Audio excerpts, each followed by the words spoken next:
So hello everyone and welcome to today's In the Know podcast, where I'm delighted to have with me Carla Brown, who's the Managing Director of Oakmere and Vice President of the PFS. Carla, warm welcome to our podcast. Thank you, James. It's nice to be here. Great. So we've got quite a few topics to get into today. So we're going to be talking about financial education, financial abuse, the PFS, just to name a few. But I always say a good starting point, Carla, is if you can take me right back to your young Carla. Let me understand and get to know you a little bit better. Okay. So tell me, what was young Carla like before you got into financial services, brothers, sisters, where you grew up? Yeah, okay. So I grew up in Leyland, just outside of Preston in the northwest of England. Very typical upbringing, nothing out of the ordinary. Dad worked full time, mum didn't work very much, looking after me and my brother, younger brother. But we didn't have a lot of money. They stretched themselves quite early on, I think, to buy a nice house. You know, it was a 4-bedroom detached house on an estate. They're still there now.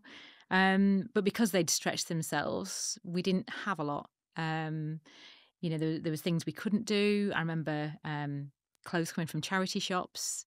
We didn't have big holidays or anything like that. So I grew up very much knowing that money was something that could be hard to come by, and respecting money.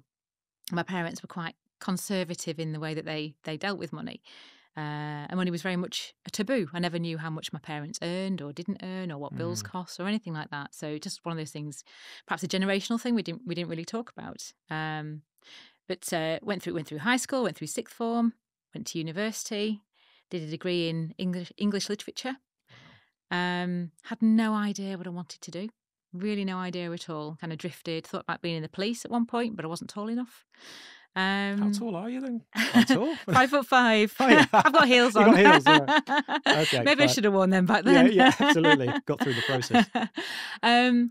And left university knowing that I wanted to earn some money. I've always had a job, you know, even through school. I was an Avon lady. I worked in a bar. I worked in a burger fast food place. You know, I worked as a lifeguard. Always had a desire to earn money. So I left university thinking, right, I need a job, and just kind of fell into financial services. So got a job as on the pension review team with Hambro Assured, as it was back then. Moved into their medical underwriting team. And I didn't like being office bound. And we used to get the mortgage brokers phoning up asking, chasing the life insurance policies. And I thought, it sounds like a really good job. They're out there, they're speaking to people, they're in different places every day. I want some of that. I don't want to be here moving file A to file B. And so I looked for a trainee advisor role. And that's kind of how I got into it. So you were one of those people who found your way into the industry, maybe profession now. Profession. Industry back then. Can we agree on that? It probably was back then, yes. Yeah, definitely. And tell me, Avon lady. Yes. I've not heard that for a while. Really showing my age now, aren't I? No, I understand. What did you do being an Avon lady? So do you know what? It was actually, I think it was quite a good grounding in terms of where it's led me further down the line, because first of all, I was too young to actually have an Avon round in my own name, so my mum had to take it on. And then you had to kind of buy your brochures. So there was a capital outlay. Then you had to go and deliver all your brochures, and you had a period of time where you had to deliver them all, go and get them back in, get orders, and put your order in by a certain date. But of course, you could only buy so many brochures because they were quite expensive. So you'd have to work out a plan to deliver them to this street, then go and collect them from that street, deliver them to another street. And it was a real kind of process. Yeah. And then go and collect it all in. I never really made a huge amount of money, but I think it was quite a good grounding. And did you have a lot of interaction with people then on the doorstep, as it were? Absolutely, because you'd have to knock on and say, Avon lady, you know. Avon calling. That's it. Now I remember. Great. Yeah. Let's and then go you back could to be the going, 80s. you could be going back 2 or 3 times before they were actually in, or anything like that, just to get an order from them. So you did that, lifeguard as well. Yeah, went as a lifeguard. So you have a range of and do you think that the need and desire to earn money maybe come from the background in terms of you didn't have any money before, or you certainly, as you said, you didn't have too much as a child. Do you think that was probably one of the reasons why you wanted to go down and earn your own money? I think so. I think, I've always wanted to be financially independent. My parents weren't in a position where they could give me a lot of money. If I wanted to do things, I had to pay for it myself. Um, I'm having to go out and buy my own bike because they couldn't afford to buy me a bike. Bought my own car. So if I wanted to keep my car on the road, I had to earn money. So it was very much about being able to support my independence because, and my mum would tell you, I've always been incredibly independent and wanted to kind of do my own thing. So it was just I think the money was just a way of allowing me that financial independence to do what I wanted to do. Happy memories from the childhood? Very much so. Yeah. Yeah. I had a nice upbringing. Good. Because I think, we'll talk about financial education anyway. And I've been having quite a few conversations with people about that. And I'm very similar. I grew up with pretty much nothing, but I never felt that I went without. No. And it's quite a nice feeling to have that because you could see the kids with the nice trainers and the nice car and whatever, but I never felt that I went without. I mean, yes, some of the material items, but really looking back, I think what mum and dad gave me was what they had and it was enough. So I think they compensated. But I also think there was a lot of arguments around money, and we'll talk about that because I think that's quite an emotive subject for parents, especially with children. And tell me about Oakmere then. So you've obviously become an advisor. You've done that journey, got the qualifications, very well qualified, I may say as Thank well. you. I can see that. Thank you. Tell me, Oakmere, the vision, tell me how that came about. Well, I'd worked in various corporate entities for large banks, for smaller building societies, and later in my career, it was working for one of the large banks in their private client team in central Manchester. And the bank became more target focused, more about numbers. And I didn't like the way that clients weren't looked after. They were a commodity. It was numbers in. They weren't looked after. They would fall out the back end. And the bank became more and more restrictive and risk averse in terms of who you could look after. They stopped us dealing with older clients. And for me, that was a real deal breaker because, if you've looked after somebody's money through all their life, then at the point that they really need you, you're saying, no, sorry, too much risk. That's not on. You've got to be there to help people when they really need it. And so Oakmere was really born out of a vision that I had to be there, whatever stage of life people were at, whether it was very early on and helping them create wealth, or whether it was at the end of life and really helping to make life better for them at that point. And not saying, oh, sorry, no, I can't help you now. So that was really where the desire to set up my own business came from. I thought, okay, well, I've got the qualifications. I didn't have a client bank, so it was really starting from scratch on day one. But I knew I had the drive and the determination to get out there and find some clients and talk to people. And I knew I could do a good job because I'd always done a good job, and I knew I'd be able to do that going forwards. So it was scary. But I thought, what's the worst that can happen? If it doesn't work out, I'll go and get a job somewhere else. So how long have you had the practice now then? 13 years. 13 years. 13 years, 2011. 2011. Set up, yeah. Okay. Can you remember the trigger point when you thought, I'm going to set my own practice up? I can, and it was about 12 months before I actually did, because I wanted to go into it completely prepared. I wanted to make sure I got enough money behind me to cover income for a period of time. But I wanted to make sure I had a good business plan. So I knew what my strategy was, what my income needed to be, how I was going to market myself, and really get all my ducks in a row before I kind of pushed the button and went for it. And I remember my very first week of being self-employed, as it was, having gone through the banking system where you were targeted on how many appointments you saw per week. It was bums on seats. To actually have that first week at home in my home office with a blank diary, that was terrifying. Yeah. Absolutely terrifying. And so I just got on the internet and I Googled networking events in Cheshire, and I went to literally everything between Liverpool and Manchester. Did you? Yeah. And I just went out and networked, and I just kept going back. And that's how I grew the business. So it was grown organically? Yes. Okay. And did you have to do all of the cash flow projections, the business plan? You had to do all of that, which you probably would recommend to clients anyway, but did you have to do that yourself? Yes, yeah. Wow. And actually my dad helped me with that. And it was interesting because, as I said before, my dad's always been quite conservative in his outlook about money and things like that. And so for him, the idea of me giving up, a very well paid employed position to go on my own he found absolutely terrifying. Couldn't understand it Because of his at all. cautious nature. Because of his it's like, cautious nature. okay, yeah. But he actually helped me. He helped me with spreadsheets. He helped me with some of the IT because that was his background. What did your dad do or did do? He was an IT director. Oh, was he? Yeah. Okay. So we had an understanding of all the techie stuff that Excel. I couldn't do. Yeah. He helped me build a good CRM. Excellent. So you literally just went through every networking event, meet people, etc. Yeah. And can you sort of explain a time when you thought, I've made it, I've achieved what I set out to do, or is it still progressing for you? I'm still not sure I'm there. Mm. I don't know. I think I'm one of those people that always wants the next. I'm always looking for something new, something. I suppose typical entrepreneur, isn't it? A new shiny thing comes along. I think in terms of Oakmere, when I thought, yes, this is actually going to work, was possibly sort of 6 months in when I'd started to attract some clients and I took on my first member of staff. And for me, that was really scary because it's one thing being master of your own destiny and just making sure you've got enough to pay your own bills. But then when you're taking on a team member, that comes with additional responsibility because it's not just your life that you're playing with anymore. And so I found that a big step. But then I remember somebody saying to me, you've got to have the jumbo jet before you put the passengers on it. And I thought, yeah, okay, I've got to get this infrastructure right. That's a good one. Get the infrastructure right so we can grow. So that was when I first thought, yes, we can do this. But I've always been quite... I've put a lot of thought into as and when we hire our next team member because, as I say, I've always wanted to make sure that we're in a position where we can continually sustain the team that we've got because that's really important, not to mess people about or to play with other people's destinies.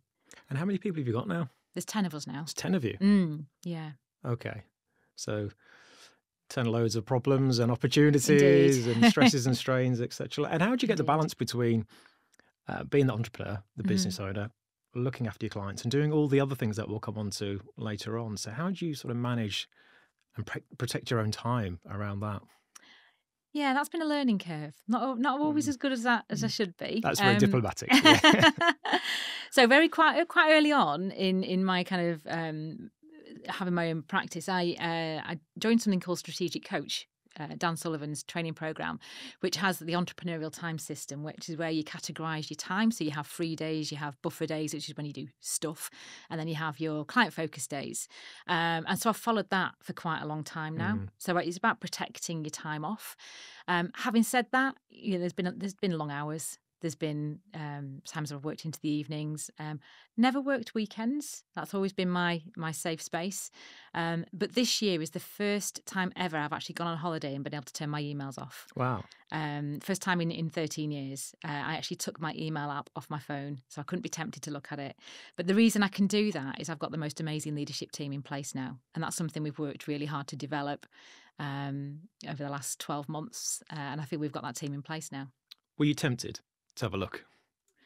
Yes, I was tempted. Yeah. A couple of times I thought, shall I just? I was like, no, it's a slippery slope. But you empower your team to make those decisions. And I guess if there was anything catastrophic, they would contact you Absolutely. anyway. But other than if the building's on fire, get me on WhatsApp. Other than that, I don't want to leave know. me alone. Yeah. Okay. And how many weeks did you have off? Was it just one week? 2 weeks. Just 2 weeks? Just 2 weeks. But it was enough that I felt I'd completely switched off, which was nice. Did you feel better for it at the end? A lot better. Did you? Yes. Yeah. It was definitely something I want to repeat. Yeah. I find it a struggle sometimes. And many people listen to this because I can't switch off. I struggle and I like to, but I don't think as work. It's a passion, so I enjoy it. So I like to know what's going on anyway. And I have a great team and they will literally sort any problem out. And they will contact me if there's a big issue. But I just like to know what's going on because it's about getting the balance, being present. Yes. But also, I don't worry about things as in, I don't worry about if something goes wrong. It's like, right, okay, we need to create a solution. So what can we do? But yeah, I find it difficult. And I think many people watching this find it a struggle to switch off their electronics. Yeah. Because we're distracted all the time, aren't we? And what I would say is even though I turned the electronics off, so the email was off, it's still on your mind. So you're still thinking about not necessarily about what's going on, but there's always something to think about when it's your own business. You're planning, you're strategizing. So a lot of that went on, a lot of, working through solutions in my own mind while I was away, but in my own time without the distraction of having the emails coming through. Yeah, I think it's a great time to actually get ideas because you're away from everything. So you can just think and reflect and then ideas just come to you. Just pop into your mind. They do, don't they? And it's They like, do. oh, and I'm always a little bit of a tinker man. Like, oh, should we try this? Should we do that? And then I come back and we've got all these ideas, and the team go, "What are you doing?" And I'm like, "No, it's what we're doing. We're going to the US. That's it." Okay, so you've had the practice for 13 years. You've been growing that. I'd like to talk to an area which you are passionate about, and you mentioned on the phone call that we had last week, financial abuse, because it's obviously an area that you practice in. And it's something I've not really come across too much until I started to Google it, and then suddenly everything starts getting you into the matrix. But can you explain, firstly, how you got into maybe sort of looking at types of cases around that, and a bit more about why is it happening and what advisors can do to perhaps look at the warning signals? Yeah, and it's quite a sad story actually as to how I actually got into it. So my best friend, who we've been best friends since we were 11 years old, met on the first day of high school. And sadly, she passed away last year, 2 days before her 50th birthday. But she was in an abusive relationship. And she'd been married for quite a long time. And he'd shown quite controlling behaviour. And financial abuse is just another form of control. And she was in, it wasn't, it was emotional abuse and it was financial abuse. And the upsetting thing for me was that at the time I didn't realise it. I didn't spot the signs. I knew she wasn't happy. I knew he was quite controlling, but I hadn't spotted the extent of the financial abuse that was going on until she finally got herself out of the relationship. And for me, I was annoyed with myself that I'd not spotted the signs. Doing what I do, why hadn't I realised? When she was saying to me she didn't have money for this, or she had to pay for the kids' school shoes because he'd spent his money on something else, or he wasn't going out, or she wasn't allowed to buy certain things, because I knew what she earned, I knew what her outgoings were, and I hadn't spotted it. And so for me, that was a real trigger to get myself better educated, so that I can spot the signs. Because, people think, how could that happen to somebody? Why would they let themselves get controlled like that? But this was a lady who was incredibly well qualified. She was doing a PhD. She had a very good job. To all intents and purposes, from the outside looking in, you wouldn't think she was somebody who'd be in that position. And so it just goes to show that you don't know what's going on behind closed doors, and people often themselves don't realise that it's going on until perhaps somebody points it out to them, because to them it's become the norm. And the thing with financial abuse is it often starts quite small and it will grow. It might be a case of, why are you spending that on that? And that will escalate into something where suddenly they've got no control over their own money anymore. So I've gone and got qualified. I'm a financial abuse specialist, accredited specialist. And it's something that I like to talk about now, because we need to highlight it. We need to highlight that it is a form of abuse. There's an organisation called Surviving Economic Abuse, which are helping to highlight the problem. And there's so many facets within our profession where we can help to spot it. So, it could be people taking loans out without consent. It can be people controlling somebody else's finances and not bringing them into the conversation. It links into elder abuse as well. That's an area that I work in with later life clients. But it's something that should be talked about. But because money is such a taboo, and this goes on to the financial education as well, that people don't talk about it. And it can just damage someone's self-esteem. And then it gets to a point where they've lost all confidence, they're embarrassed potentially, and they don't know who to turn to. So what we do now, and what we've done in the practice, is we've developed almost a survival guide. We talk to women's networks, we work with charities, we work with local solicitors, and really, sort of highlight the fact, if you do have anybody who you think is in this position, then get them to come and have a chat with us. It doesn't cost them anything, but we can either signpost them to somewhere that can help, or we can give them the survival guide, and just try and give them some pointers to what they can do to try and get out of a situation. That's really sad. It's really sad that this happens, and it's probably on a bigger scale that I, had imagined or even thought about. So if an advisor spots something, or they get an inkling, a feeling of this isn't quite right, what do you recommend that they should do? I think the first thing is just ask some questions. Be empathetic.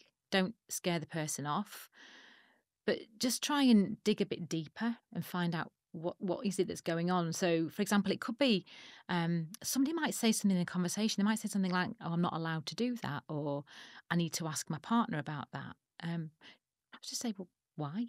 Why Mm. do you need to ask?" And you're almost just, and they might not pick up on it straight away, but they'll probably go away and think about it, and something will just click with them and think, "Oh, why do I need to ask? Is that not normal that people have to ask?"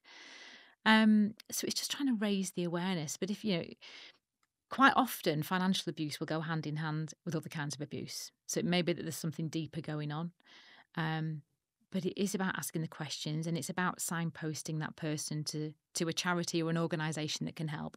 So I would suggest that advisors have perhaps a list of charities somewhere or organisations that they can direct Mm. somebody to if they think they need help. It could be Refuge, it could be Women's Aid. There's a number of charities who are very well versed in dealing with those kinds. For my friend, when we got to the position where we actually realised this was going on, and we spoke to one of the organisations, they ended up putting her and the children on the at-risk register because of the signs that we God. talked about. And they said, no, you really are in a dangerous situation. So it can just escalate so quickly. I guess it's really hard if you're an advisor and you're in that position. It's like how to approach it. Mm, But I guess saying nothing isn't really the option, is there? no. You need to probably, as you say, subtly say, "Have you seen this?" Or there's Yeah. some groups out there. And I think it's really important that you don't make the first person feel intimidated or embarrassed, but just highlight that it's not the norm, that it is unusual kind of behaviour that you're identifying. Um, but I think saying nothing is not an option, Hmm. because otherwise it just continues.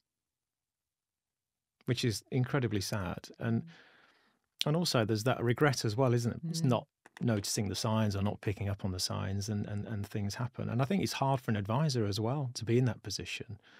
And within the profession, do people talk about this? To actually, obviously, highlight the issues, but actually talk about what would you do, because this is not easy. I No, think this is very complicated because you have to be careful, because if the spouse finds out and then they react, if absolutely. I was the advisor, I have a tendency to overthink. That's my natural, procrastinate and overthink, and I've got about 7 different options. Are there groups of advisors who work in this area that you can actually have conversations with, just to share Yeah. those thoughts, and what would you do in this situation as a sounding board? Yeah, so it's not talked about enough, in my opinion. There's a lot of talk at the moment with the FCA about vulnerable clients. Well, clearly this is an area of vulnerable client. Standards International do an accreditation, which is the one that I've taken, and through that I've met a number of people who I know I can go and talk to if I come across a case where I think I'm not quite sure how I should be approaching this, or I want to talk to somebody. Because also the other factor is, as an advisor, you are dealing with some quite sensitive and quite stressful and Mm, sometimes upsetting information. So sometimes you just need a bit of a sounding board to go and talk to somebody to, yeah. to, to talk yourself. So, find a peer group who share an interest. And there's a lot of us about who will happily, talk to people in this situation, or if you want a bit of guidance or just to run something by one of us, then we're happy to talk. But it's something that should be spoken about more. The PFS, we've got some guidance coming out later this year about financial abuse, which will hopefully help to raise the profile as well, and just what an important topic that it is. Hugely important. And how prevalent is it? Is it growing? Do you see more cases, or is it just that we're more aware now, so we pick up on the signs? So is Yeah. it is trend which is growing, or is it just a case we're more aware now, so we're picking up these cases? I think it's growing, and I think certainly since the pandemic, and more people working from home, it's definitely increased because people aren't perhaps out in the social circles that they once were. People are more able to be controlled, and other people might not pick on the signs as easily. So it's definitely growing. How do you keep your emotions in check then? Because if it was me and I saw it, being quite an emotive person sometimes, it's like I'm not sure how I would cope with that. I know you've got the professional standards and but to see it, to witness it, Yeah. and then you are limited in what you can do. That would affect me, I Yeah. have to say. But how do you cope with that? Yeah, it's hard. It's having people I can go and talk to. So I'm part of a 2 or 3 different study groups where I know that if I've had a particularly stressful meeting or something's upset me, I can just send out a WhatsApp message and I've got someone I can talk to. That there's been a number of occasions where I've come out of the meeting, I've gone back into my office, and I've just sobbed And because cried, yeah. because sometimes you just feel so helpless. You want to help that person, you want to do more, but you've almost got to do it at their pace. They may not spot it straight away. You know it's going on. You want to help. You want to do more, but you can't push people, and that can be frustrating. But also, you are taking on a lot of their stress as well. And I guess with your vision, and the reason you created your business is to help people. That's very much your mission. So you see it, and then it can be hugely frustrating because of you are limited. Absolutely. In what you can do. And a lot of this work that we do it pro bono, because these are generally people who haven't got control of their money. They can't afford to pay our fees. So it's work that we do because we want to make a difference, because it's important. And I'll touch on this. Maybe my language is incorrect, but is it normally spousal in terms of the man being the main breadwinner, sort of having the assets and the cash, making the decisions, etc.? Normally, but not always. Yeah. Not exclusively. I mean, that is, and maybe it's because of the relationships that we've built. So a lot of the networking events I've gone to are women's networking events. Dealing with women's aid. The majority of referrals we get for this kind of work does tend to be female, but it's not exclusively. So there are men out there, and I have had referrals from men who are in this position. How sad is this, though? God, it's a growing trend as well. And what about elder abuse then? Is that, it's the same sort of side, isn't it? Same side of the coin, as it were. So is that growing as well? I think that's growing. Yeah, and I don't have stats, but I think it's growing. And again, with the PFS, this is something that we're looking to put out guidance on. We were originally going to do it as part of the financial abuse, but the 2 topics just became too big, so we've separated it. But again, because I'm an accredited later life advisor, we deal a lot with powers of attorney and older clients, and it is something that we are seeing on an increasing basis, where we're having to remind powers of attorney of their obligations as to whose money it is and who is the client, and that it's actually the older person that we need to look after, because people are sometimes treading a fine line in terms of what they're trying to do, which is disappointing. It is, isn't it? It's quite, I guess, from my perspective, not really knowing about this is awful. I always think a measure of society is how you treat your young, and it's how you treat your elderly as well, and obviously your spouses. But it just seems to be, it's getting worse. It's quite depressing. Yeah. But I think what we will do, Carla, if you're happy with this, if you can share some links, absolutely, within the podcast, and we will obviously just list these out if people are interested to know more or how they can get some support, etc. I think that'll be really important, so we can raise the awareness. That'd be great, yeah. And I think this probably links into the next part of our conversation, which is financial education. It is the taboo subject. So we've been talking about the issues with, the economic abuse or financial abuse, but finances, money, seems to be a taboo, right? And I've had a number of guests, podcast guests, we've been talking about this, but why do you think it's so taboo? Why do you think it just creates an emotional reaction when we talk about money or finances? I think originally it's been a generational issue. So we were brought up, not talking about, you didn't ask your dad how much he earned. It just wasn't the done thing. And then obviously over the years, we have no financial education in schools anymore. We don't get taught about the basics. We don't know what's a good salary, what's a bad salary. We don't know, about loans. We don't know about debit, credit, all this kind of thing. We're just not taught. And so people come out of high school education without a clue. They don't know about tax. They don't know about interest. They don't know what they need to earn each month to pay the bills. There's no budget planning. So because of that, people don't talk about it. And then also once we're in employment, we're told don't talk to other people about what they earn. Yeah. Yeah. Do you agree with that now, or do you think people should? Because I think things are changing from a recruitment perspective about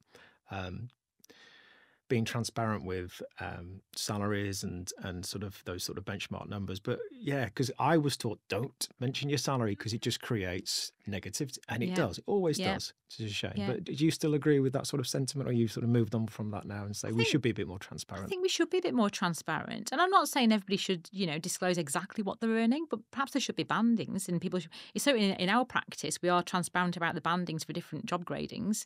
So, if you're in that role, you're earning somewhere between X and Y. And why shouldn't you be transparent about that? So, no, I think, the lack of financial education in schools is the reason why money is not talked about. And I think we need to be banging the drum that people should be talking about money. It's really important.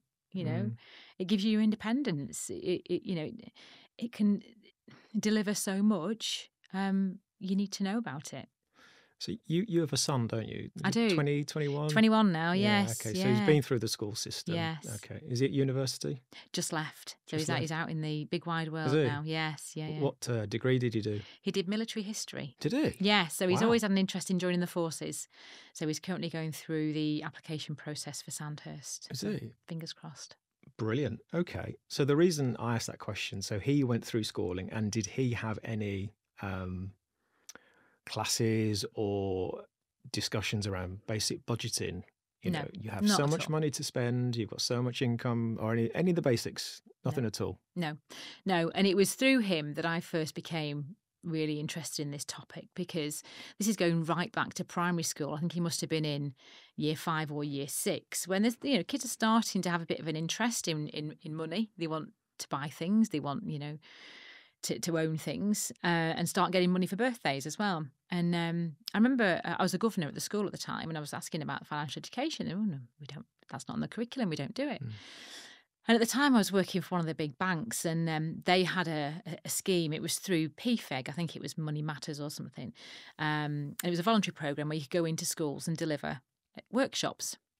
So I arranged with my son's school to go in and do that. And it was enlightening. I'm going into a group of, year 4, 5, 6s. We're talking about jobs and careers, and it was all done through board games. It was all through play. But you'd ask the girls, what do you want to do when you're older? Well, I want to marry a footballer. Really? What age was this? They were must have been 8, 9, 10. You ask the boys what they want to do. They want to be a footballer. It's like there's no reality. Same thing, didn't work out. Yeah. But there was no God. concept of actually at some point I'm going to need to get a job because I need to pay for things, and there was very few strong female role models earning their own money and things like that, and I thought this needs to change. So that's really where my desire to try and make a difference in terms of financial education for children has come from, because it's so important. Well, I asked my son, who's 20, similar age, and my daughter's 15. Mm-hmm. And so there's 5 years between them. So I said, when you went through school or going through school, tell me, what did you do about budgeting or just basic financial education? My son was like, nothing. Mm-hmm. My daughter was almost like, absolutely nothing, Dad. And she's a generation now where everything's digital. So she actually says it's Apple Pay all the way. That's what she says. And I'm like, this is madness. And I remember growing up in the 80s, and I remember buying a record back in the day. You used to go to the shop. Yeah. I'm that old. You buy a record. But there was a physical transaction as well. So you saved up your money and you bought a record, and the shopkeeper gave the change back. And then you thought, oh, I've got 6p, whatever it was. Yeah. And then I need to save up to get my next Michael Jackson Thriller. But it was like there was an emotional sort of attachment to money, which obviously in the digital world is not there. It's just 2 clicks. It's not the same. No, it's changed. Now, I think as parents, we have a duty of care to sort of explain to children what actually it means, because the physical reaction's not there and it's all digital. But I haven't really found a way of doing that, certainly with my daughter, because it's very much Apple Pay all the way. Yeah. And I think that's where the importance of budgeting comes in at a much earlier stage. So through the PFS, there are a bunch of volunteers, education champions, who will go into high schools and deliver workshops free of charge. Doesn't cost the schools anything. My personal finance skills, and they will also do them through Duke of Edinburgh as well, which is great. Yeah. But it talks about budgets. It talks about, what salary do you need for a certain lifestyle. It talks about the difference between interest and debit and credit cards, loans, debts. It talks about, all these buy now, pay later, Klarna and things like that Mm. kids are Oh, yeah. dragged into. And it's fascinating. But this should be a rite of passage for children. It shouldn't be down to whether or not the school chooses to bring in a volunteer to deliver it. It should be on the curriculum. Why is it not, though? I asked somebody else and they didn't know. Yeah, And I don't know. And I think that part of the problem is that the teachers are not equipped to deliver it either. Because quite often when I've gone into schools to deliver some of these workshops, we have some fascinating conversations. I remember having a conversation with a school in Stockport, some kids in there, about social housing we got onto, because we were talking about, well, this salary you might be able to buy this house, with this salary you could get this house. And we got onto this fascinating debate about social housing. But a lot of the questions often come from the teachers, because the teachers have not been through the education system where they've had financial education either. So it's quite often new to them. Oh, wow. So it's really, it needs to go back to basics. Yeah, because, again, talking to my daughter, I mean, she can tell me like a dodecahedron. I'm like, well, that's great. Useful. Yeah. Yeah, whatever. But it's the basics of budgeting and debt and credit cards, which obviously, is quite scary. Yeah. And to broaden the topic conversation, these influencers, this is really quite serious because it's all very much built into tapping into that sort of emotional response in terms of, look at me, I drive a Ferrari, and you could too. And I just don't think we are doing enough as parents, because we have parental responsibility. Absolutely. And schools. We need to work on the schools. So you say the PFS is going into some schools. Yeah. If they, so how does that work? Do the PFS contact the school, or the school? No, so the school contacts the PFS. Right. So anybody listening, if you've got kids in school, get the schools to contact the PFS. We've got volunteers who will go and deliver these workshops free of charge, and they are great. The content is really good. But if we can get this education out there, just think how many problems further down the line we can solve. We can get kids on the right path, leaving school, knowing, not to get into certain situations, or trying to avoid pitfalls that perhaps they might fall into otherwise. Stop, racking up debt, and the knock-on effects would be massive. It'd be really huge. Yeah. But what a positive, though. Yeah, definitely. But we need to do more. I never understand why we just don't have it on the curriculum. No. Just basics. Yeah. Yeah. Dodecahedron, great. Yeah. Budgeting. Here's maybe. how you pay your bills. Yeah. Just the basics. Just the basics. Yeah. So we need to do more on that. We definitely need to do more on that. Yeah. And what about parents then? Because this is where we've talked about coming from modest upbringings. Yes. Okay. That's fine. But I always remember personally my mum and dad talking about money, and I didn't understand everything they were talking about, but you could sense there was an emotional friction between money, because we moved from the north to the south, and every time we moved, we got less and less sort of, money in the bank. That's the way it was. But I think there are many parents who aren't stressed with money anyway. You've got the cost of living crisis, etc. Everything's going up. So what sort of advice or what can we talk about to sort of help parents alleviate some of that emotional stress or taboo-ness around talking about finances and talking to your children about finances? Yeah. I think it's important that kids know the value of things, that they know what money means, and actually what you have to do to earn that money. So I don't think we should be secretive about what we earn to our children. I think, they should have an understanding of how many hours you have to work to buy a certain thing. Actually, what does that computer game cost? What does that pair of trainers cost? How many hours have you had to work to buy those? Because, we're very much a throwaway society. We are indeed.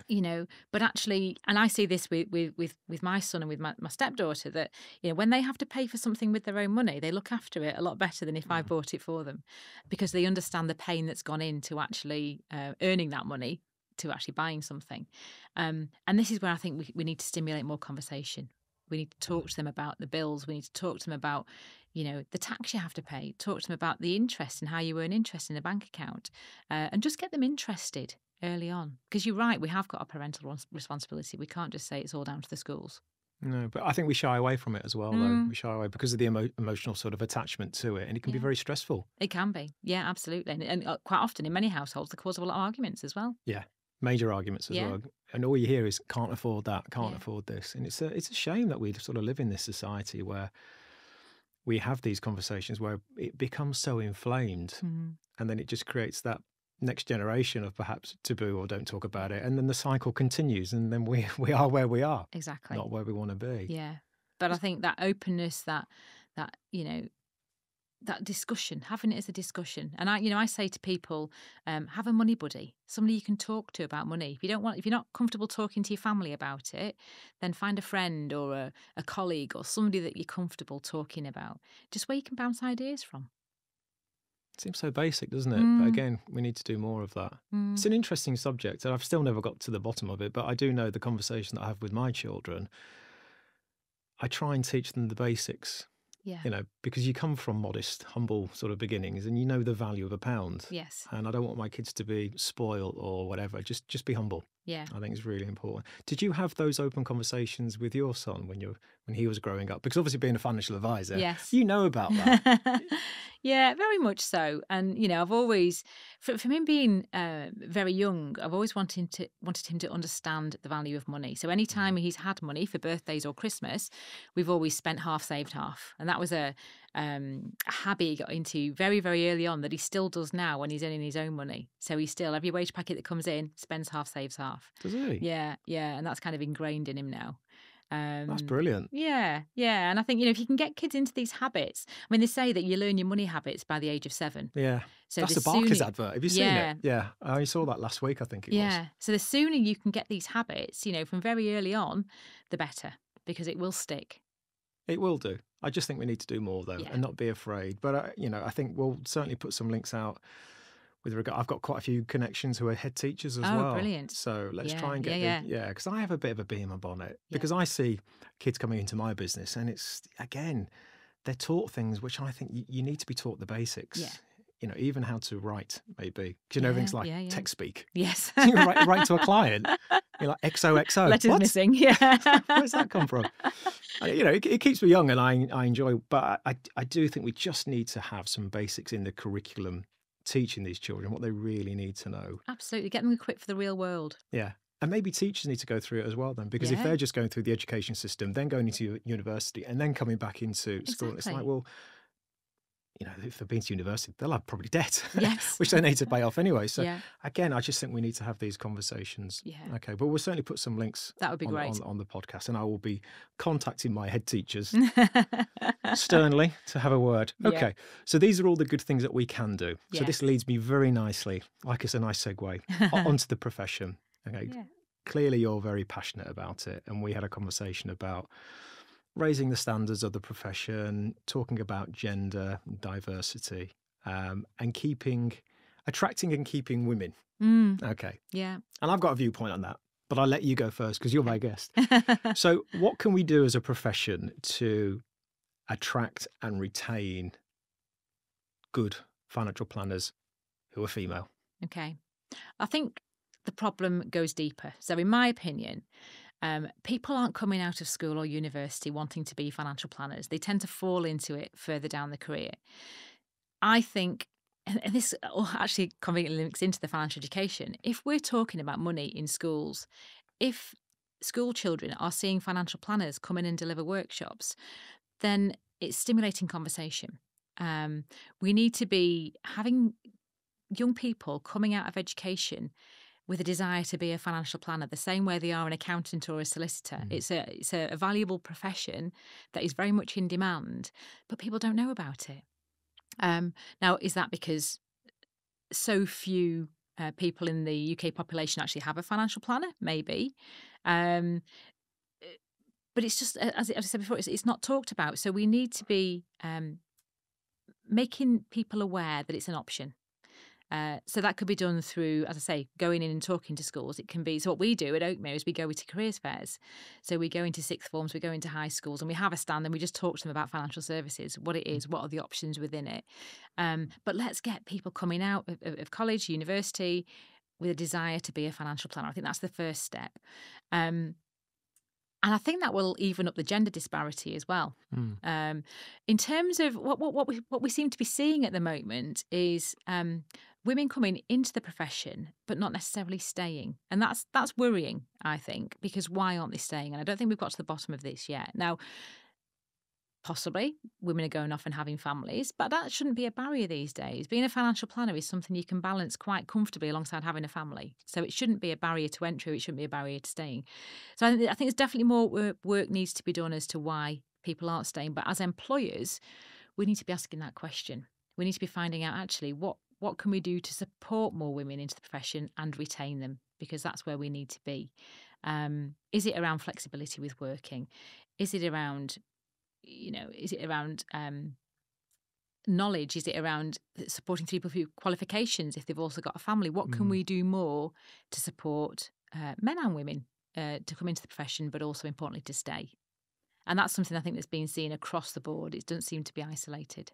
Okay, let's go back to very good points. Let's go back to the careers fairs then. So when you're doing that, I assume you're not just doing it on your own and there's other stands from other people. Yeah, absolutely. What types of other careers or professions are advertised? It's quite often the big companies. So where we live in Cheshire, you've got your ICI, your Tata Steel, your MBNAs, your big employers that tend to sort of be in that area. You may get a few smaller solicitors, accountants, but generally companies that have recognised career progression within them. Yeah. But a real mixture, actually.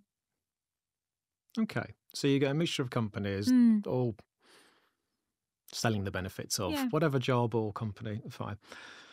And then there's financial planning. So I'm just curious. So the flow of traffic in terms of people, where do they go? Do they go to ICI? They go to the big sparkly companies. They've got like tea and coffee. I'll go. That's right. Yeah. So I'm just thinking of how many people come to your stand, because I honestly say, and I'll say this to any advisor who's watching this or any prospective advisor, you have more impact on people than you actually know, more so than my accountant and solicitors. And I love them to death, but you have such a unique relationship with people, and it is, you are a trusted person. I think that's a fabulous profession, but you're Very right, lucky. we do not say anything. It's just, and I always question the profession, because professions it's taken hundreds of years, hasn't it? Accountants, solicitors, it's embryonic. We're evolving. We are. And I think we need to be realistic. When people say we want to be the third profession, it's like, aim higher, aim higher.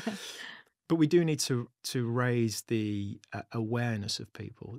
Yeah. So in terms of practical advice, so we need to be doing more at school fairs then. That's a way to It's about visibility. Yeah. School leavers need to see that we're there. If we don't tell anybody, they're not going to know. So it is about visibility. And what we've found is that we've had an increase in the number of people contacting us, asking if they can come and do work experience or internships with us, because they've seen us at the school fairs. They want to come and find more about it. And we will welcome them in and show them as much as they want to, hopefully to try and encourage them into the profession at some point. But it is definitely about visibility. Yeah. So we need to raise the visibility of the profession, show people what it can really be like. Yeah. And the good that we do. Yeah. Well, we've talked about, financial education, financial abuse, what we can actually do to help people. Yeah. And it's also helping people achieve their goals and aspirations. We change lives. Honestly, it is a great profession. Yeah. It's just very quiet. But I also feel we're disjointed as well, because it's a cottage industry. You've got your big players, you've got your regional firms, consolidators. But I also think we need to do more to attract those people coming in, where we're actually giving them the right opportunity. So it is a role. It's an employed role. It's not just self-employed as in, there's Yellow Pages, off you go. Yeah. I think we need to treat it like a profession, and then they can learn from experts. Definitely. But I just feel that we are a little bit, as a collective, a profession, a little bit disjointed. And I'm getting loads of people contacting me, and we've got some plans to help them. But again, it's not enough. And I look at the numbers and I'm thinking it's withering on the vine here. Yeah. And we need to do more. It's almost like, and I'm not sort of, saying this for effect, but I will do. It's almost like it's on life support. Yeah. We need to give it a bit more of a, couple of bits of voltage. There's a disparity because, there was a survey on LinkedIn over the weekend about, people looking for employed roles, self-employed roles. And I think it was over 80% were looking for employed roles, but the number of vacancies are predominantly self-employed roles. So there's definitely a disparity there. We're just about to launch our graduate framework, it's an employed position, looking to get people from new starter to chartered within 5 years. Wow. And the benefit of that is it gets them through the qualifications, but it's also on the job as well. And that's what we need. We need to hold somebody's hand, because it's not easy. It's hard. You're going through the qualification period and you're learning new skills, and it's not just technical skills, it's all the other stuff that goes with it. It's really important to have that support. And I think in a self-employed position, you don't necessarily have that. No, we don't. But I think, again, it's more grown-up attitudes. That's what we need to have. Yeah. Grown-up conversations to allow people to see that there is a true career here, which is, as I keep saying, it's brilliant. And it's such an impactful career. So we need to do more of that. And then just taking you back to the conversation about, you were right to say it's a deeper issue in terms of attracting people, but retaining, and certainly women. What can employers do more to have those conversations to allow people to stay in the profession, male or female anyway, because you just want to keep the people, because it's withering on the vine anyway. So the more we keep, the better anyway. But what do you think we should be doing more of, or what do you think there is a disconnect? I think there's still a disconnect in terms of pay. And I think women perhaps feel undervalued in terms of pay. There's so many studies out there. I think even your study showed that salaries are still lower for women than they are for men. So we need to get that right. These days, there shouldn't be a disparity between male and females in terms of pay. So women need to feel rewarded properly. We need to give them the tools to do the job. It's about giving them career progression, having good role models who can show that, yes, it is possible, it can be done. Giving them an idea of what career progression is going to look like. Where do they want to be? Do they want to have their own business? Do they want to lead an existing business? What do they actually want out of life? But just having that, I suppose, that visibility, that vision of what is possible. Because for so long it has been such a male-dominated, historically, industry, which is what I came into. Yeah, come back over the side of the fence. Yeah, get that language right. Yeah. Whereas now we have evolved, we are a profession, and actually there's room for everybody here. And it's a great place to be. It's still very weighted, obviously 85%. There's various different stats but it's very male dominated. And I'll ask you this question though, if you don't mind. I love this. Over the last sort of 5 or 10 years, have you come across discrimination based on your gender? Because the reason I ask that is because, from my perspective, recruitment, we talk to obviously a number of employers, and it's all about equity. It's all about diversity. Maybe it goes a little bit too far in terms of it overcorrects, and you don't want to discriminate against anybody. No. But it's not. When I started, it's changed, and ultimately, companies are just looking for good advisors. But I always ask the question in terms of, have people come across, that sort of the old antiquated industry type, male dominated, you're just a woman, etc. Because I think that's changed. From my perspective, it's changed, but I'm always keen to ask the question in terms of whether it still happens. I think it's definitely changed. I don't really see that these days. What I am conscious of is having the right people in the right jobs. And I think we've got to be very careful that we don't promote people or put people into roles because of the gender. Yeah. We've got to make it attractive for everybody, and we've got to reward everybody equally, but it's got to be the right person in the right role.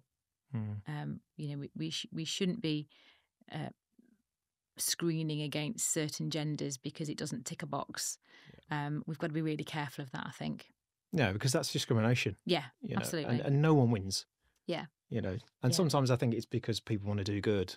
Yeah, and I think it's done for the right reasons sometimes, maybe. And then you overcorrect, and then you're discriminating against people who have perhaps, a little bit older, different gender than perhaps what almost the quota should be, or what they think it. But actually, I think the vast majority, it's a case of just hire the right people. Definitely. Because that's how you'll grow your bit. Don't go suboptimal.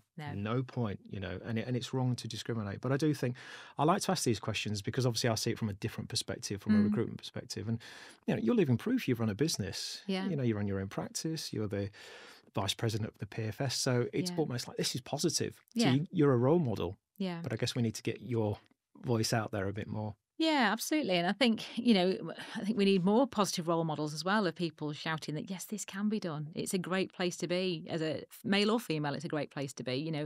It's a profession or it's a role that can be so flexible. It allows you to have your family life as well as your job. You've got Mm. control over your own destiny in terms of your diary planning and things like that. It's, for me, yeah, I love what I do. I Yeah, absolutely it's not a do. job, is it? It's not a It's job. not a job. No. It's more than that.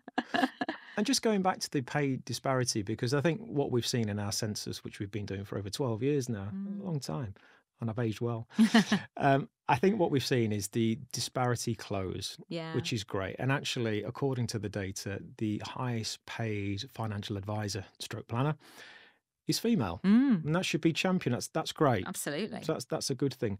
And I've been asked to go on various different panels or papers to discuss maybe there is a difference, and I never know the reason why, No. because it's never from a place of discrimination. Yeah. And I sometimes try and explain it, and then I get down into a rabbit hole, and then they get you for that. And Yeah. you're like, But sometimes I think that I've looked at it whether there is women tend to be a bit more loyal to the company because they've had children, they've come back, and they tend to have a bit more loyalty. When men don't care, just move on. Yeah. Very broad, but I'm also trying to just find some of the reasons why, because it's not coming from a place of discrimination. And I think what we're seeing now is clients are just saying we'll advertise the salary and we'll have on CVs no salaries from the agency representing them. Right. Which is good, because everyone then is at the same level, and then you're just assessing their abilities in the job. Oh, that's brilliant. Yeah. So we're saying, and a lot of big companies are now saying that's what we want, which is great. Good. I was a bit apprehensive because I was thinking,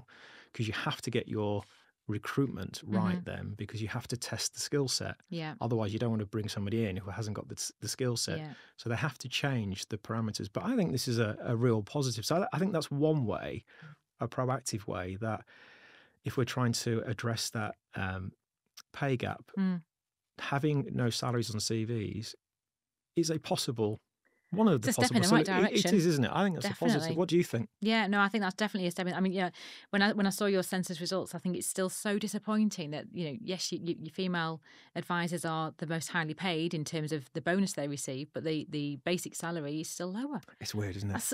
It's nonsensical. If they are your best team members, then why they're not being rewarded appropriately? You've got to retain them as well. Yeah, and that maybe that's the issue. Maybe that's why they're not staying. Yeah. Because they don't feel valued. No, and I think we had a meeting of minds. We did an event with Meeting of Minds, which is this firm down in London, and the part that we were talking about was women in the profession trying to attract people. And we had 2 guest speakers as well, and they were saying, look, avoid the tokenism, avoid it. We don't want that. Just give us the opportunity, give us the flexibility. Yeah. That was the message, and I think they're also saying we should be doing more to attract second careerists as well. So you could have a career and you think, actually, now it's time for something else. Yeah. This is a great career. Yeah, it is. As a second career, because you've built up experience and knowledge in different areas. You've got the life experience. Correct. Yeah. But they were saying avoid the tokenism and the menopause day, and just leave it out. We don't want that. We just want to be treated fairly and give us flexibility for us to do our job. Absolutely. Yeah. And it's interesting because for a long time we were a female-only practice, and that wasn't by design. Oh, really? It was just the way it happened, in that every time we advertised for a role, the best person for the job was female. And then our HR consultant, we were about to recruit, and she said, you really could do with a man this time. I was like, well, I think we'll just go for the right person, actually. So it turns out we do now have men in the business, but they weren't recruited because of that. Yeah, absolutely. Absolutely. So it can work both ways. I just keep to the basics. I've always believed that diversity it's not skin color, it's not race, it's not what religion. You want different people to you. Look beyond that. Yes. If you get people thinking differently to you, you will strengthen your business. If you just recruit based on those other sort of characteristics, then that's not right. No. Go for people who are different to you, and then bring them together, get them into the vision, get them into the business, and then you will fly. Yeah. Right person, right seat. Yeah. So basic, isn't it? We're going to promote this. Yeah. It might catch on. Brilliant. Okay. You've talked about the PFS a lot. Yeah. The work that you're doing. I have done a bit of research on it. I am aware that the relationship between the PFS and the CI has been a little bit fractious. But I also know that that was probably over a year ago. Things have changed. So I'm interested with regards to, firstly, if we can focus on the relationship between the PFS and the CII. How is it? Is it harmonious? We're all friends again? Because I think people are interested to know about how that's working. Yeah. So I kind of came into my role at the PFS after that had all happened. So I've been on the board now since June 23. So all the history kind of happened before I came in, and it's so from June 23 coming forwards, it's predominantly a new board. I think there's 2 board members who were there going through all the issues that were going on before. But what's been really interesting and really pleasing is how we've all come together. So we've addressed the issues that happened historically. We've taken on board the comments from the CII. We are building a much better relationship going forwards. There's more transparency. We're trying to work together with a common goal. But what we want to get to is a position where the PFS delivers good value for its members, and that's really what we're trying to achieve. And I think we've got such a strong board now. We've got some really good member directors, we've got some very good institute lay directors. We've had strategy days. It feels like we've got a common goal and we know what we want to achieve. So we just need to put the time in now to get behind that and move forwards with it. And can you share any kind of initiatives that you're planning to put out there into the members? Yeah, I mean, I think one of the key changes that we've had so far this year is we've redesigned the events that we put out. So we took on board feedback from members, which it was too product focused. It was too much of a product sell from providers. And so this year we've designed the events so we have fewer but bigger events, and less of a product focus on them. So more about the technical skills, the CPD, to make it more worthwhile for people attending, for members attending. And that's been really well received so far. We've got a couple more that are going on this week, which are really good. We've attracted some very good speakers as well. So the feedback from those has been great, but we are still learning. We're still evolving, and we'll probably see more changes over the coming year. We're really keen to have more inputs and build our relationship with the FCA. So we're aware that, as a membership organisation, we want to be a voice for the members. So we are building the relationship with the FCA so we can have more inputs into policy decisions, into governance, because we think that's really important. That really affects our members. Who has the relationship at the moment with the FCA? Is there a professional body that represents? No. Who's talking to the FCA then?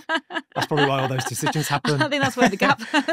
That's why if you ever say anything about the FCA, get aggressive. Okay. Yeah. Okay, so that's a real positive then real in terms positive. of raising the awareness, raising what you can actually do and Absolutely. have that input with the FCA and having conversations. Yeah. So we're trying to have much more input into their decisions and to help them see the impact that their decisions perhaps have on our profession, which is really valuable. Early this year, we brought out the Consumer Duty Toolkit, which allows practices, organisations to take the toolkit and see how it's affected their own situation, where the gaps are, what they need to do to embrace consumer duty. So there's been a lot of change in a relatively short space of time. In the last few months, we've been working on bringing in an independent chair for our board to help with the strategy going forwards. So yeah, we're working on how can we deliver real tangible value for members, and that's through putting out some good content in terms of CPD. I'm also involved with the PFS Power Panel, which is around the more human side of the skills. Yeah, tell me more about that, because I keep seeing this power. Yeah.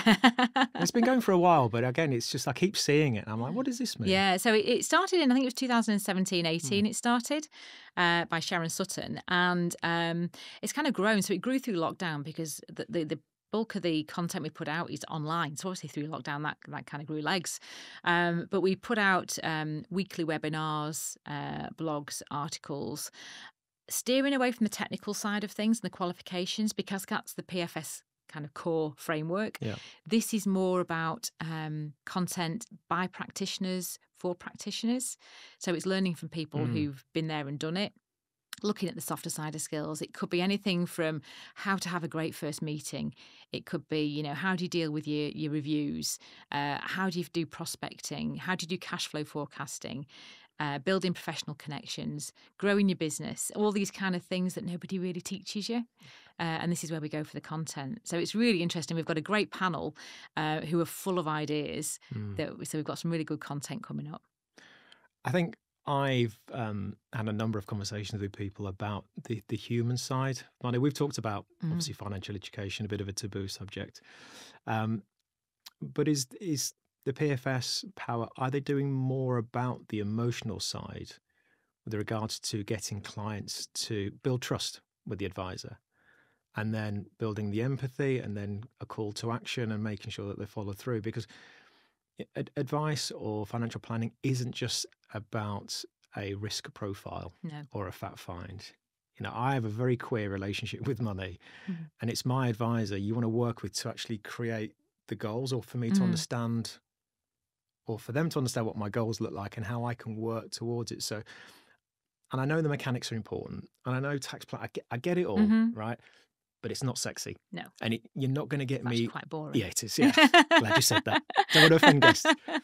But I think it's really important now as things have changed, and we'll talk about technology in a second, but it's like, what do you do more to actually get people to understand their goals, aspirations, to create the action plans, to then go and fulfill their goals? Yeah. I think it's really important. So is this some of the stuff that is coming out by practice? Absolutely. Right. Yeah. So it's all about the behavioural side of finance. It's all about having those conversations, asking the right questions.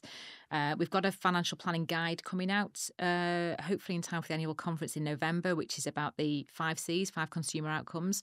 So what are we actually looking to achieve for our clients? What's the client's end game? What do they want to achieve with the money? Because that's what it's all about at the end of the day. What do you want this money to do for you? Because if it's just numbers on a bank statement, it's meaningless. It's actually, what do you want money to do for you? What's it mean to you? What's important? So it's about having those conversations, enabling those conversations, and just digging a bit deeper. Yeah. I had the pleasure of talking to George Kinder. Yeah. Oh, he's brilliant. Oh, he's like a spiritual guru.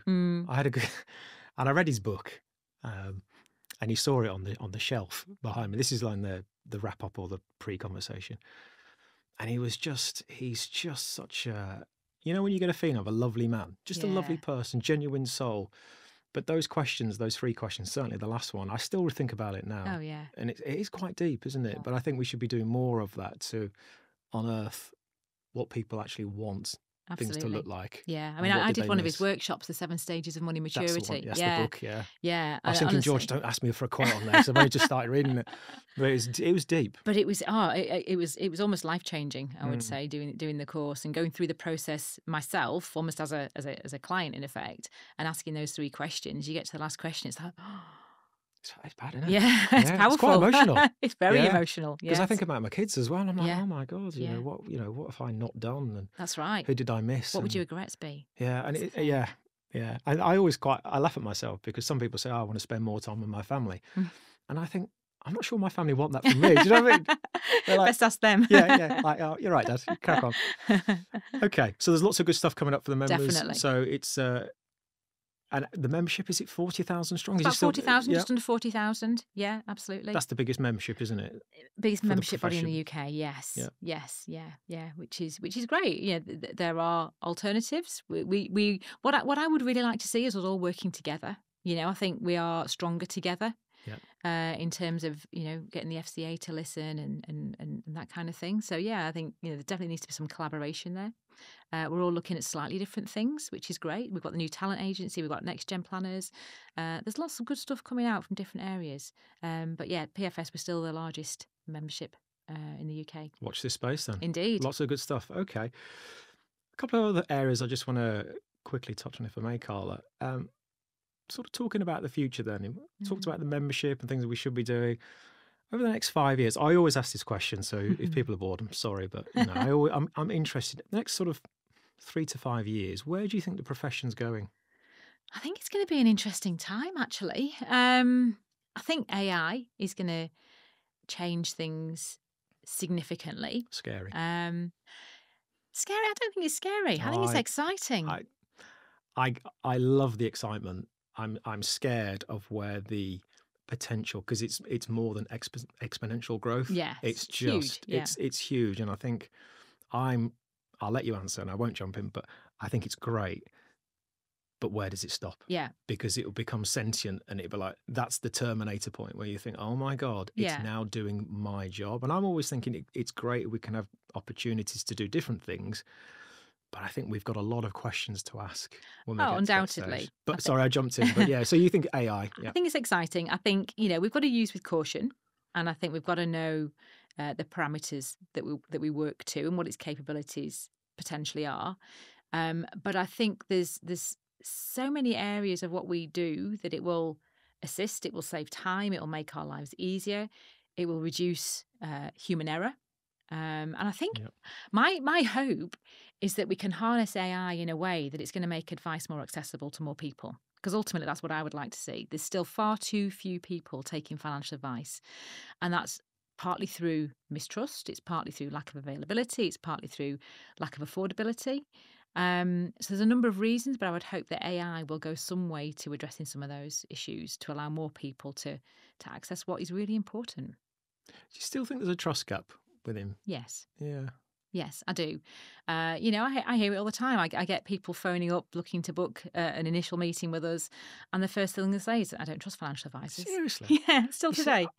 my view is to disagree with this because in my peer group and different business owners, when they find out what I do, they always ask me, "Oh, do you know somebody?" Because I'm looking for somebody Yeah. good. It's never from a position of mistrust. But maybe I need to get out more. But from your perspective, you still get people phoning in saying, "Oh, I don't trust financial Yeah, advisors." and it But they're tends still to be. phoning in. Well, The irony there. I know, and that's the good Yeah, thing. At least yeah. they are still phoning in, and hopefully we can give them a better experience than perhaps what they've had before. But it's, I think it's again perhaps a generational thing. It's older people who perhaps went through the bank assurance system and weren't well looked after, or have had a bad experience with a pension scheme back in the 80s or something like that, where they've been scarred or they've had anecdotal tales. But even today, you look at things like Coronation Street. The baddie is always a financial advisor. Oh, yeah. We Yeah. need to change the perception. Yeah. That's not great, is it? It's Yeah. not. Of all the people, yeah.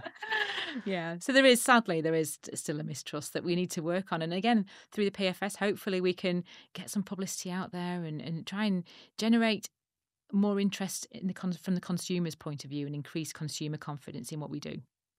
Okay. But you're generally positive about the future, where we're heading as a profession? I am. I think, we are seeing professional standards raising all the time. We're seeing more and more people going further with the qualifications, which is great. We're seeing more people looking at, real full fat financial planning rather than just transactional advice, which I think is much better for your end consumer. And I think there's going to be a greater need than ever for people to take advice. We're in an increasingly complex world.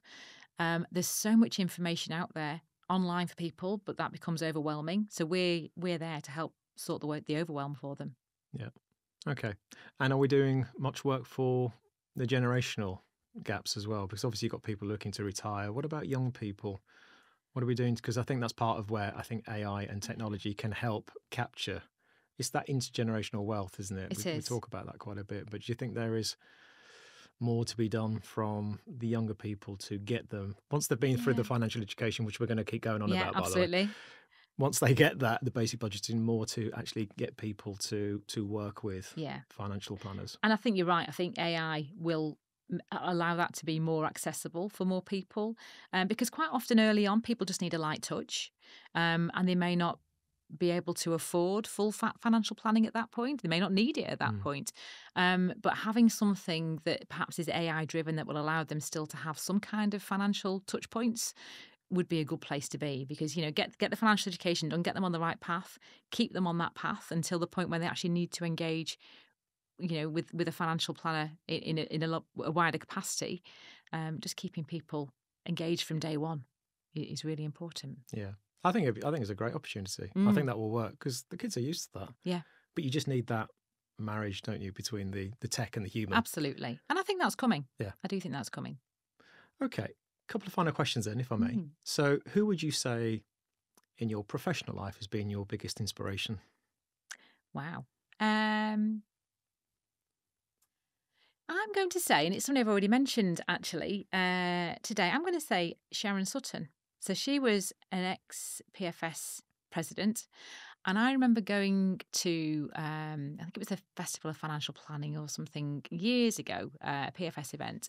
And she was president at the time. And I remember seeing her get up on stage and speak. And there was so few women around at the time, and very few women in sort of senior roles.